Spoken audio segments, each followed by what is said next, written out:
You know, you work with our young people. I've been very impressed with the young people who have been in America and their response to what happened in Minneapolis with George Floyd. You were part of it. You went up there and part of that peaceful protest and community service that has taken place. And still taking place. And still, absolutely. And not just in Minneapolis, but in other places too with our young people. It's incredible. What can you say? Because I think you're way more the expert than most of us in the church on this because of your background and where you sit and who you ministered with. What do you see generational differences? That the young people that you're working with that are in their early 20s, late teens, early 20s, mid 20s, compared to the generation that looks more like me, are you seeing good signs and progress? Are there things that we could be hopeful about?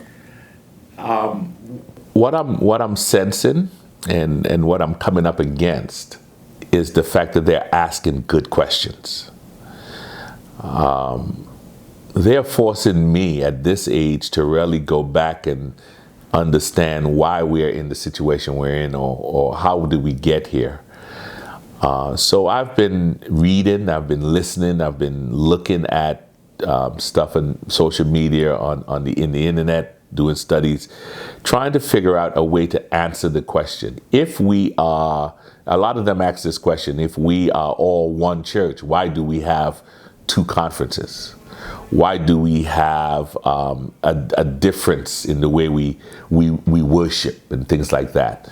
And so and they're not willing to accept the answer. Well, that's the way things are. You know, they push you.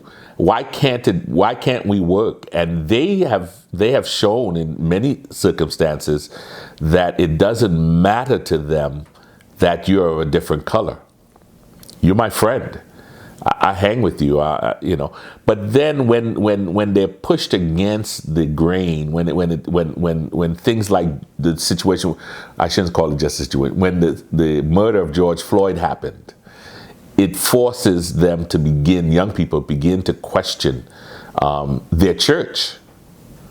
And the response we had in Minneapolis was not just a response for them personally, to say, hey, we are against this kind of behavior. It was a way for them to feel comfortable with their church, helping them to have the response. And I was glad to be a part of that, to be willing to step out front with them and say, hey, we're willing to come. We're willing to move out of our comfort zone and say, with our church, this is not right. And they really surprised me, because a lot of folks were concerned. We're gonna start a fight. We're gonna draw this element that's going to cause a problem.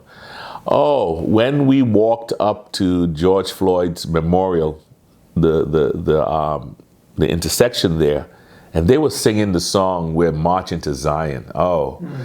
It brought tears to my eyes, bring tears to my eyes right now, that our young people, sometimes we think, the text comes to mind, train up a child in the way he should go, and when he's old, he will not depart from it. Oh my goodness, it is so true.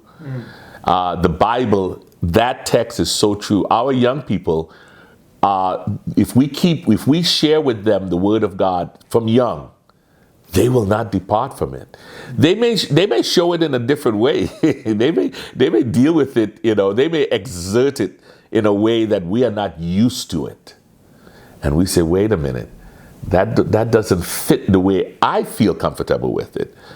But they are making the gospel real for them, and I appreciate that. And that's a journey, that's a new journey I'm on here now, is to make sure that I could give them the correct historical perspective, but then stand with them and worship with them and move the needle along with them, because they are the church of today.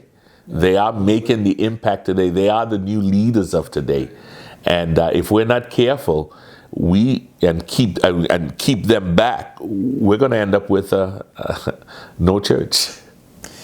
Well, you know, they're doing good things for us because they are, I believe, asking us to be honest with ourselves. Right. And face things that we ought to face, because we can do better if we face them and we truly act like children of God in these regards.